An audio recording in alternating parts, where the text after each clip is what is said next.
Ever wondered how much safer your work at height operations could be? Imagine a world where every potential hazard is detected before it becomes a problem. Meet Tracker AI's smart PTZ camera system. This isn't just any camera, it's a game changer in work at height safety. Safety is paramount, right? It's the foundation of a productive and happy workforce. Despite stringent regulations, accidents still happen. Traditional methods often fall short in preventing these incidents. Enter Tracker AI's smart PTZ. This advanced system is designed to fill the gaps left by outdated safety measures. Tracker smart PTZ cameras deliver unmatched oversight so you can spot hazards before they become accidents. Offering 24/7 monitoring, it detects work at height safety hazards instantly, no matter the time of day or night. Think about it. Real-time monitoring, automated alerts and even fall detection. It's like having a safety manager who never blinks. Real-time alerts trigger immediate action, ensuring that potential dangers are addressed before they escalate. Automated surveillance significantly reduces human error, making your work site safer and more efficient. It even detects PPE and welding work compliance, ensuring that all workers are properly equipped. Ensure every worker goes home safe. That's the ultimate goal, isn't it? Ready to elevate safety? Stay safe, stay smart. With Tracker AI, you're not just upgrading your equipment, you're upgrading your entire safety culture. The Tracker Smart PTZ camera features advanced AI algorithms that are constantly learning and adapting to new safety challenges. With 360-degree rotation and high-definition video, it covers every angle, leaving no blind spots. You can decide which areas to cover, what to detect in each area through a simple online procedure without ever leaving your seat. Through the setup, you can monitor what is happening on the ground in real time remotely. In a recent case study, a manufacturing plant reduced accidents by 40% after implementing our system. Features include night vision, advanced monitoring for PPEs, work at height and welding activities, including real-time analytics, making it a comprehensive safety solution. Our team of experts ensures the highest quality and reliability, constantly innovating to meet your safety needs. Plus, our dedicated support team is here to assist you 24/7, ensuring that you get the most out of your investment. Join the revolution in safety with Tracker AI's smart PTZ camera system. It's time to take your safety measures to the next level. Visit tracker.live to learn more and get started today. Together, we can create a safer, smarter future for everyone.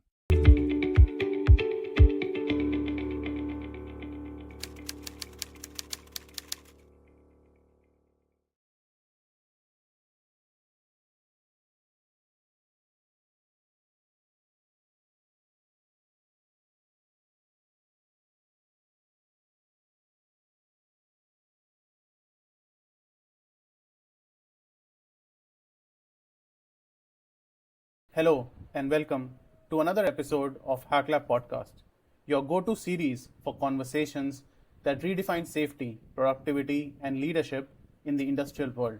I'm Amber, your host, and today we are diving into a subject that sits at the heart of every successful organization: people-centric operations, engaging, retaining, and protecting the workforce.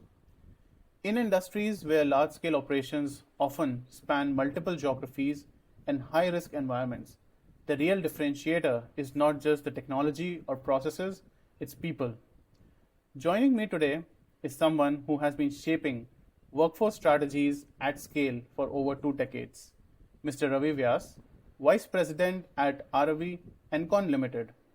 With 24 years of experience in managing large teams across regions, building high-performance culture, strengthening safety, and driving business growth, Mr. Ravi brings a wealth of insight into what it truly means to lead with a people-first approach. Today, we'll explore how organizations can improve employee engagement, reduce turnover, and embed safety as a core part of their culture, all while meeting business goals. Thank you, Ravi sir, for joining us today. Thank you. Thank you so much for this opportunity. So, as we start, I would request you to introduce yourself for our audience once. So, for me, it's like as I've been into people operations for almost 15 years now, 15 years plus. Uh, when I say large scale geographies, it started off with regional geographies to now pan India geographies, with people deployed to different sort of environments, different sort of exposures. So there have been a lot of variety of learnings across in this last uh, 1.5 decade of journey. Right, sir. So I'll start with the first question. So, what does people centric operations mean to you in the context of large scale industrial environments?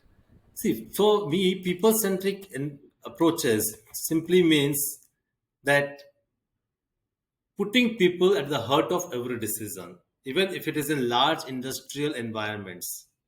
It is about empowering the workforce through safety training, through skill development and engagement, while using the systems and technology to enable human contribution. See, when people feel valued, people feel capable, the operational excellence will naturally flow. Right, sir.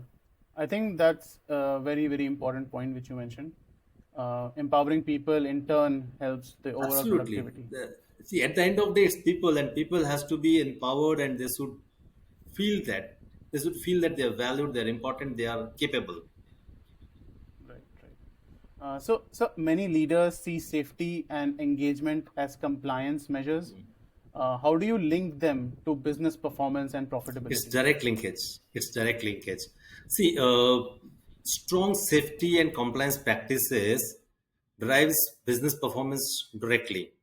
They reduce downtimes, they reduce accidents, and they reduce the financial and legal risk involved of non-compliance.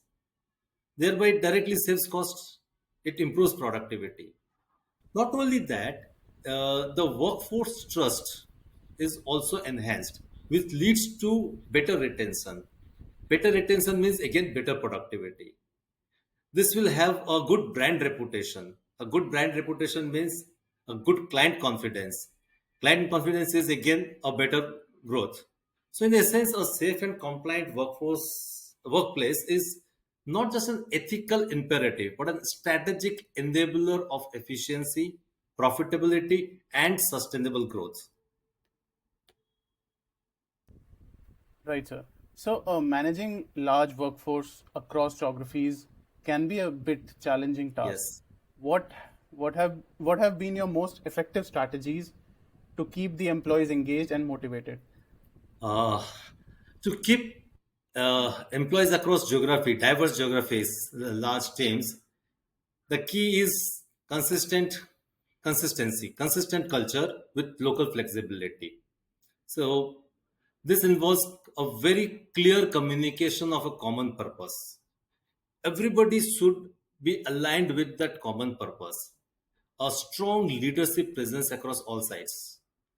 And most importantly, there has to be a lot of localization. So, localized recognition, localized development programs are very important. And we can invest into digital engagement platforms, into continuous learnings, uh, there is transparent performance management and a regular feedback to the workers. That should make them feel connected. That should make them feel valued. So, and also to empower the local leaders, the supervisors, the field managers to adopt the corporate initiatives with some local realities, some local innovation. Thereby that increases their belongingness, and that will lead to higher performance. So, keeping the central structure same, there can be a localized variation and involving it, getting the local people, the local workforce, particularly the frontliner managers, the supervisors involved is very important. Right, sir. So, sir, I have seen in my previous organizations, like there were meetings which sometimes are held in hotels or resort where people from different departments and different geographies mix and get to talk to each other and understand. Do you think that really helps a company to develop this culture? Absolutely, absolutely. See, any interaction between the people from different cultural backgrounds, at bringing them at one place and giving them a platform to interact will always bring out some flavor, some innovation. So what happens is that in that environment we come to understand the local sensibilities, and even for the higher management it becomes easier to understand that if I have to implement policy A, what all local variations might be needed in it. Right, So right. that brings in a bit of idea in how we can implement, how we can strategize, or how we can build that policy. So that definitely Great, sir. helps. Right, right. And sir, I was just thinking, suppose you are sitting in Delhi and you have offices in Chennai, Mumbai, Kolkata. How often in a year would you go from the head office to these regional headquarters or regional centers in order to interact with the people? As many times possible, it has to be. As frequently, it has to be. Uh, it should be a planned frequency, of course. I think depending upon the role, depending upon the type of operation somebody has, for me, it's like an almost a monthly movement to my local offices, if it has to be. Right, So right, the frequency can be determined, but it has to be at least once in a month, once in 2 months. And apart from that, regular interaction can definitely be done through a transparent communication, through catch up over a VC or something like that. right. Right, sir. So, sir, high turnover is often a major hurdle in operations setting. What practical steps can organizations take to retain their skilled workforce? That's the biggest headache for everybody we can think of. So it's a very, very tricky thing. It's a very difficult, a big task, huge task. It cannot be simplified in one, two, or three steps. Uh, but put it in very simple words, I can say that it requires a balance of career growth, recognition, and most importantly, the sense of belonging. So the practical steps that we can take is have a clear progression path, career progression path. Not for everybody, it's not possible for everybody, but definitely for those who are capable and who are looking forward to it. A continuous upskilling opportunities so that everybody can upskill themselves and can grow up the ladder. Uh, Competitive rewards linked to the performance, and then building a culture of trust. Most important thing is a transparent communication, a very transparent communication, honest transparent communication on every matter that involves them, recognizing their contribution. uh, Apart from that, a regular engagement with the workforce to understand their aspiration, addressing their workplace issues, and addressing the workplace issues proactively. And that also helps us in preventing attrition. See, we address the workplace issues after the attrition has happened, doesn't help much. It can help in future attrition retention, but not current one. So what happens is people would stay when they feel that they are valued, when they feel that they are heard, when they feel that they are growing. So not everybody would grow in terms of career, in terms of that growing up the ladder, becoming a manager, a supervisor, a manager, a senior manager. But still, they should feel that yes, along with the organization's growth, we are also growing in terms of our knowledge, in terms of our quality of life and quality of lifestyle, in terms, and we Right, are being heard. So these are certain things that we can take care to ensure that retention is better. But it's a very, very large right, sir. subject. It can take full days of time to discuss it. Yes, sir. I mean, it's a very tricky subject and it's a very, very debatable subject all over the world. Absolutely. So, So something that works at place A in an organization might not work at place B. Something that works in an organization might not work in another organization. So it has to be a absolutely customized approach towards every site. right. And sir, I have seen this that the feeling or the perception is more towards the people who are on the ground. People don't think more about the problems or the difficulties a senior manager might be facing to take such decisions, because even at that level, that person has to decide among many things. See, you can't blame people for them that what we say is that everybody would think with the environment, with his or her near environment. So the person at the ground level, the workforce at the ground level, they are exposed to that much of knowledge, that much of information about the organization, what they do on a daily basis. They don't know the market outside. They don't know the running of an organization. What they are concerned is with how it impacts him. So obviously, they would look at things at how it impacts them. And that is where it is very important that when we communicate to them, when we talk to them in a way that this is how it impacts you. Right, So right. even for say safety, when they feel that the safety is important for me, it will be absorbed in a better way. Then if it is as a procedure, you have to do it. See, penalizing any amount, you can't make people follow the rules for putting up an helmet while riding a two-wheeler. But only when the person feels that my head is important for me, he starts putting up an helmet. Right, sir. It varies. Yeah, I mean, that's a very interesting part of the conversation.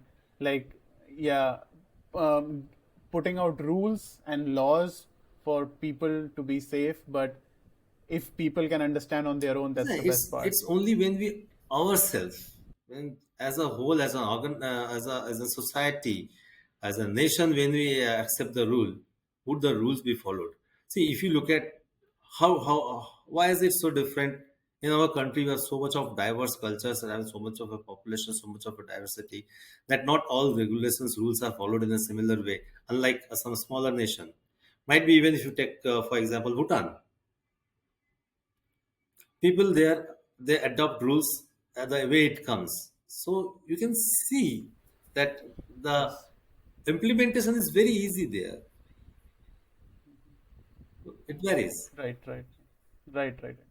So, sir, from your experience, how can leaders instill a safety first mindset across frontline teams who often face high pressure environments? So very frankly speaking, that safety instilling this safety first mindset in the frontline managers, it starts with the leaders. It starts with the ownership the leaders take, the cultural reinforcement that the leaders put in place. Not just a compliance training for them. The managers must see safety as an integral of part of performance, not as an additional task. The moment they see it as an additional task, it becomes a burden. And it can be achieved by leading through example. Say, for example, the leaders are visiting the premises. They should follow every step that is needed in the uh, safety manual and the safety procedures. Should not bypass anything. Set an example. We link the outcomes, the safety outcomes, to the KPIs. Most importantly, recognize safe behavior. Every time a smallest safe behavior exhibited by anybody should be recognized. Empower the manager to stop the unsafe work without any fear. Nobody is going to question why did you stop? The productivity has gone down or the production has stopped. There should not be fear. Regular engagement with the workforce, storytelling from real incidents, and the commitment of leadership should be visible. that yes, the management is really concerned about the safety, and that will help to internalize the safety as a core value and as a shared responsibility rather than becoming a procedural requirement which is actually seen as a burden. Right, sir. Sir, I have seen many companies. The CEO goes once a year to the factory floor. He or she wears those helmets and everything, click some pictures, put it on LinkedIn, and but at the ground level, day-to-day level, the safety is not up to the mark. So, what kind of thoughts do you have for such culture? See, it might, I don't think that much of it happens. Most of the organizations, the leadership in most of the organizations I've made, people across come across, they keep safety as a top priority. And even if they are, when they are visiting uh, the construction sites or the production sites, uh, they do ensure, they should ensure that everybody is following the rules. They should not break the rules themselves. We should not break the rules ourselves. And apart from that, let's make the equipment, safety equipment, good quality safety equipment available. It should be usable. See, we understand. We ask people to put up a jacket, but are the climatic conditions good enough that that jacket would be wearable? What the Right, quality right, of the safety that the person is using? Uh, if you go to the harsh conditions somewhere in the higher altitudes, after the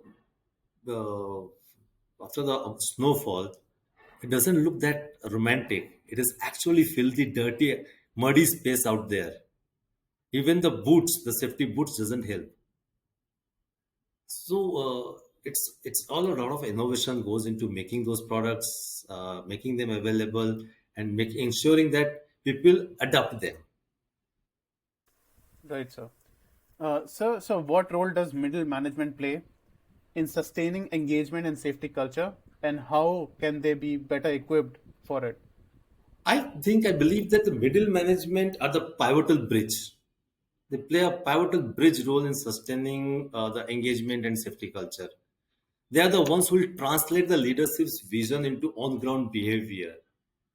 Uh, they influence the daily attitudes. They are the ones who are responsible for resolving the conflicts, the workplace conflicts, in a way that it should set up an example. It should convey the right message from the leadership. They have to model the standards that they want to, they're expecting from the team downwards. And to a large extent, to equip them better, the organizations must invest in their leadership coaching, ensuring that they have a good communication skill, they have the data driven decision making tools, and most importantly, the emotional intelligence training becomes a very important thing for them, as they will be dealing with both the workers and their supervisors. So they have to communicate at the level of workers, they have to communicate at the level of supervisors. At the same time, they have to communicate back to the higher ups. So if the middle managers are confident, they are informed and trusted, they become the strongest carrier of a safe, engaged, performance driven culture. Right, sir. I think they are the middle thing between the upper management and the frontline workforce. They are both. The way they say that they are the foundation as well as the pillars on which the entire thing is standing. So they are both. Okay. Right, right, right. So they have the also the most responsibility and accountability in the whole culture. As a matter of fact, yes. As a matter of fact, yes. So, see, that is the level where uh, strategic decision making has to be taken. That is the layer where they have to do the grass level implementation as well. And so, at time they have to behave just like the ground force worker. And in this moment, next moment, they have to be there in front of the senior management, absolutely, what was it, soft and sophisticated. Right, right. It's a difficult task that's where the transition is. Right, sir. So, sir, how can risk management be made more relatable to frontline employees so they feel responsible and involved? So frontline, you can say the first line managers and others. So see, for me, say that to make the risk management more relatable to the frontline employees, the it must translate from policies in the boardroom to real life situations that they face daily. So, simplifying the risk language, first of all, using visual storytelling from the real incidents, linking the risk awareness directly to their personal safety. As I said, at that level, it is me. How does it affect me? So if that awareness impacts that this is for my safety, the day I understand the worker understand it is for his safety and his team's safety, they will adopt it better. So and then empowering them to identify, report the hazards. Many times they feel hesitant that if I report this, it can be questioned. I can be questioned. I can be reprimanded. That should not be. So let them identify and report hazards. Any reward the proactive safe behavior.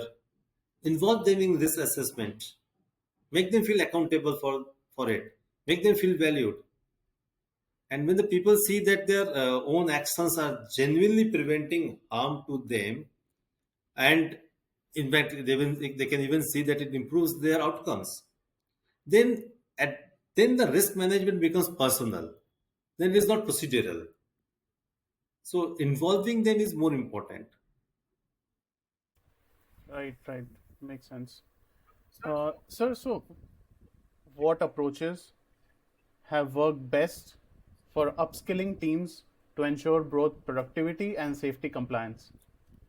Uh, in a way, I would say that first and foremost is the continuous learning approach.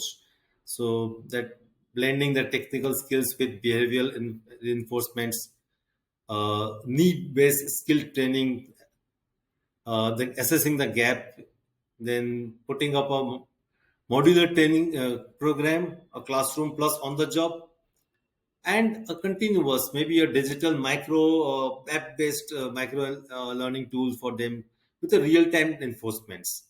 So embedding the safety modules into their daily toolbox kits and mentoring, performance reviews that ensures that the learning outcomes become a habit, not just an event. So you have to reinforce it every time, every day, just like the do it in the armies, that it becomes a habit for them. So, and then recognizing recognize safe and efficient practices. That helps in learning. That helps to build a culture where uh, mm, productivity and safety that goes hand in hand. Right, sir. Sir, I was just thinking in a year, how many times should the workers be put on training, like quarterly, half yearly?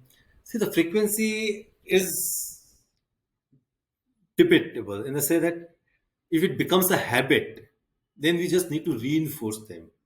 So reinforcement can maybe done a quarterly or a monthly basis. Okay. But if it is not a habit yet, then probably we need to do it every fortnightly. So that it doing it repeatedly should get into the habit. It should become a habit. That and as I said, if there is bigger churn of skilled manpower, trained manpower, then you have to keep repeating the trainings. So if the attrition is less, if the retentions are better, the same team members are continuing, it becomes a habit for them, then your need of increasing the frequency of training comes down. Yes, sir. That makes sense. So that is one more reason why Is retention, very, yeah, become. very important. And see, attrition always increases the cost of the projects, cost of any outcomes. That one of the reasons being that you have to invest again and again in the trainings, and by the time this new person becomes productive, there is a time lag. There is a Yeah. lost So both, break. There's a lost right, production. right. So, sir, how do you see AI, IoT, and analytics supporting workforce engagement and on-ground safety in the near future or right now also? See, I think as the technology advances, and with the AI really being now put into use in a very effective way, see, this is not going to replace anything. Yeah. But how we use it, it can help us a lot. So I think that AI and IoT and the analytics are transforming workforce engagements on the ground uh, currently also. And then they are doing it by enabling the real-time visibility with their predictive insights. And many a times with the personalized interventions. The IoT sensors can monitor a worker's health. It can monitor the equipment status. It can check the environmental conditions, and they can prevent an incident before it can happen. They can warn. The AI-driven analytics can identify the behavioral patterns. They can predict fatigue. And then they can interrupt. The moment they predict fatigue, you need to move that person. It can be fatigue of the machine. So the outcomes that can actually help us to automate safety alerts. A lot of safety alerts can be automated, and thereby we can reduce the incidences. At the same time, digital engagement platforms powered by AI can deliver personalized learning, and that helps in reinforcing it much better. It can have a feedback. We can have a feedback process through that. Somebody does XYZ thing, and a feedback flows back to him automatically. There's a recognition. Wow, you did it right. So it can help in a lot of ways. So in keeping the employees connected, motivated. So I think that together these technologies can turn safety and engagement from reactive measures into a proactive data-driven culture. Right, sir. Sir, I was just thinking, like you have had a very long career in which you might have taken some decisions which led to, positive outcomes for your company. So, if you can share any such decisions which led to positive outcome on the ground, if you can share something with our audience. So see, as I said, communication is something which is very vital. So if in any environment, uh, if you can communicate with empathy, communicate with open hand clarity, that has always helped me to de-escalate any sort of workforce entanglements. So I feel that most important thing in most of the time is honest and transparent and open hand communication with empathy that will make people understand a lot of things, Right, sir. and that should feel they should feel valued. They should feel that yes, I am heard, I am valued. That is what is very very important at that level. Right, sir. And sometimes I have seen like frontline workers cannot directly access or don't have access to the senior management. They have to go Mostly through, they don't have. yeah, yeah. So they have to go through their own managers. It's a chain of cycle which is formed as a structure, See, right? they would not always require to reach out to their senior most managers. That is one thing. So the ground level managers should be capable enough of handling them. Uh, Rather, I would say they are the ones who are working with them day and night. They are the ones who they trust as well.